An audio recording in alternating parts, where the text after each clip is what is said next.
Hey guys, Dwayne Bryant here from WagerTalk.com with another edition of my MLB trend report. This one for Friday, August 4th. Now, I'm actually recording this on Thursday evening, so some of the games are not even final yet.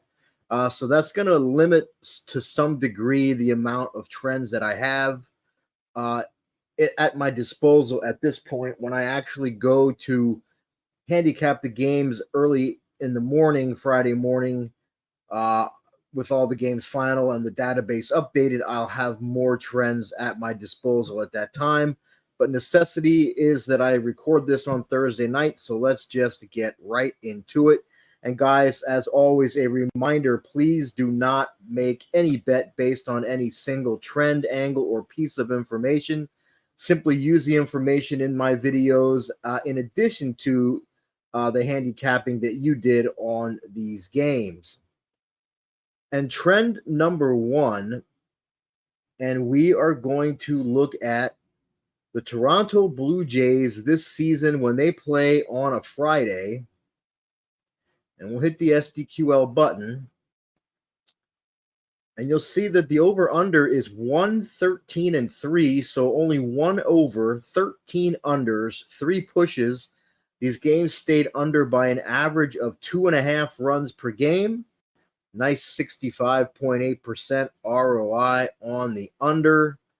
And you can see that this is active with the Blue Jays on the road in Boston against the Red Sox. Now, I picked this trend somewhat out of necessity because I was limited having to do this on Thursday evening, but also because this is an example of a trend that I personally do not like. I don't like MLB trends that are specific to a day of the week.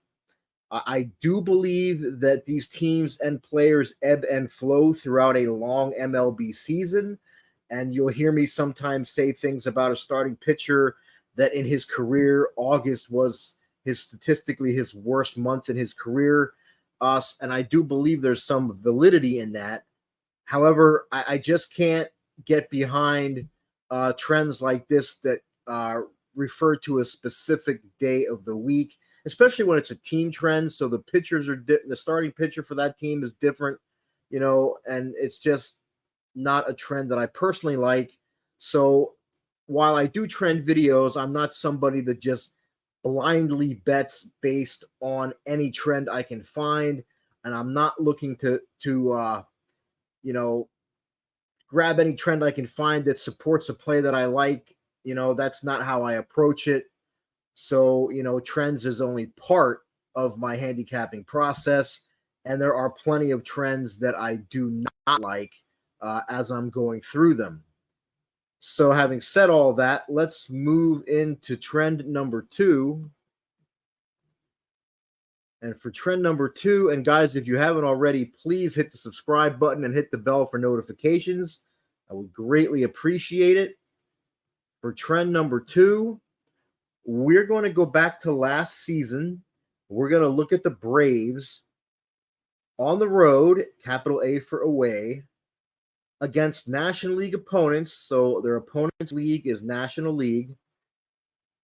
And it's National League opponents who are scoring 4.5 or more runs per game average on the season. So the lowercase o is opponents, capital A for average in this case, and then runs in parentheses because that's the parameter we want the average of, greater than or equal to 4.5. And game number greater than 81 is basically means the second half of the season. It's a 162 game MLB season. So the first half ends with game number 81. Second half starts with game number 82. That's what we're looking for here. There are also parameters, capital AASB for after All-Star break, and B, capital BASB for before All-Star break. But, the All-Star break doesn't happen at after exactly 81 games. It's a little more than that. So if you want exactly the second half of the season, you use game number greater than 81. So going back to last season, the Braves on the road against National League opponents that are averaging 4.5 or more runs per game. And these are, results from the second half of the season. So we hit the SDQL button, and you can see the over-under on this one is 14, 1, and 2. 14 overs, 1 under, 2 pushes. Games went over by an average of about 2.25 runs per game. Another nice 68.5% ROI. And you can see this is going to be active, it looks like, in its entire upcoming series for the Braves in Chicago against the Cubs. So let's roll right into trend number 3. And guys, please hit the thumbs up button to like this video. I would greatly appreciate that as well. For trend number 3, we are going to look at just this season starter Aaron Nola of the Phillies. When he faces an opponent that averages 6.9 or less team men left on base on the season. So this season, Aaron Nola against teams that leave 6.9 or less runners on base per game on average. We hit the SDQL button, and you'll see that he's 3-8, or the Phillies are 3-8. But the real money is here on the run line. You fade them on the run line. They are 1-10 on the run line this season when Nola faces a team that strands less than or equal to 6.9 runners on base. That's a nice 82.8% ROI, fading the Phillies on the run line. And they are at home tomorrow in this situation with Nola on the mound against Jordan Lyles and the Royals. And that's always a tough one to take there. Jordan Lyles is the Royals are 2-18 when he starts this season, and they just won his last start. But it looks like here, based on the line that they have entered into the database, and this might have changed by now, but a high line is it's going to be no matter what, and you'll be able to get the Royals at +1.5 at plus money, I'm sure. So let's go to trend number 4. And guys, if you have any trends or situational aspects of Friday's games that you would like me to look up, drop them in the comments and I will get to them as soon as I can. And if you have any trends that you found that are active and good, high percentage trends for Friday's games, drop them in the comments as well. I would love to see them also. For trend number 4, we're going to go back to April 19th. So for the date, we always put our 4-digit year first, then our 2-digit month, and then our 2-digit day. So this is April 14th. So since April 14th, the Guardians, when they are off a loss, lowercase p is previous. So their previous game was a loss. Their previous game, so 2 games ago, was also a loss. So basically, they've lost their last 2 games, and they are favored in this game. So going back to April 19th, the Guardians off back-to-back losses, and now they're a favorite. And you can see that they are a perfect 10-0 in this spot, winning by more than 4 runs per game, a very nice 75% ROI. And the Guardians will be in this spot on Friday against the White Sox.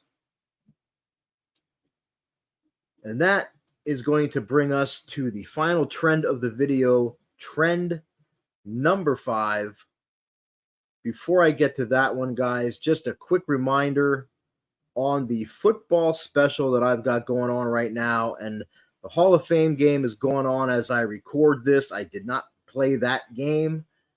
Wishing I would have, because I like the first half Jets, but that's a story for another time. But this, now that we're into August and the preseason has kicked off, I don't know how long they are going to leave this special up. So you need to jump on board now. And here's why I say that. If you scroll down my page at wt.buzz/db, you will see that you choose your freebie special football deal details. And the reason why you should invest with me is I was number one at WagerTalk in college football last season in all three metrics: profit, win percentage, and ROI. I was number one at WagerTalk in NFL profit 2 seasons ago. I'm number one at WagerTalk over the last 2 seasons combined in profit from 5% NFL max bets. And until they take this down, you get to choose your freebie. Now, I said I was number one in college football last season across the board. So here's the deal. Option number one, grab my college football season package this year, and you can choose to get my entire NFL season through the Super Bowl absolutely free. Option two, grab my college football season package. You can choose to get the rest of my MLB through the World Series absolutely free. Option number three, and the most savings that you will get, is if you get my college football NFL season combo package at a discount. You will also get the rest of my MLB through the World Series absolutely free. Now, if you purchase my college football season package, a member of WagerTalk's amazing customer service staff is going to reach out to you to see which freebie you choose, either the NFL season or the rest of my MLB. If you purchase my college football season package or combo package, you will automatically receive the rest of my MLB through the World Series absolutely free. And how you do that is you go to my page, which is either at dbbets.com or wt.buzz/db. They will both take you to the same place. And that is this page right here where you scroll down, and on the right-hand side, it says long-term and seasonal passes. And right below that, it says football. You just click on the drop-down box, pick which season package you want, and the freebies will be tacked on after that. So again, the season started now. Preseason started tonight. I don't know how long they're going to let this up. So please take advantage of it now before they take it down. So for trend number 5, to wrap this up tonight, we are going to look at, we're just going to go back to April 2nd of this season. So it's almost the whole season. Looking at the Padres when they're against a National League opponent. And that National League opponent is averaging 3.5 or more extra base hits per game on the season. The opponent's average extra base hits greater than or equal to 3.5. We hit the SDQL button. You can see the totals here. 0, 10, and 0 over under. So no overs, 10 unders. These games stayed under by 3.7 runs per game. Very nice 93.1% ROI. And this is active on Friday as the Padres host the Dodgers. And you can see that actually this season, when they've been in this role, it's mostly been against the LA Dodgers. In fact, the last 6 unders in this query are all when the Padres played the Dodgers. So my personal line of thinking is that this 4-game series that they've got coming up, one of them's got to go over, I would have to think. So, I mean, this trend is, I really doubt it's going to stay undefeated through the whole 4-game set. We shall see, but it is active, and we'll see what happens. And guys, that will do it for the Friday MLB trend report. Again, if you've got any trends that you found that are active for Friday, drop them in the comments. If there's anything you'd like me to look up in regards to Friday's games, drop that in the comments as well. And as always, best of luck on all of your wagers today.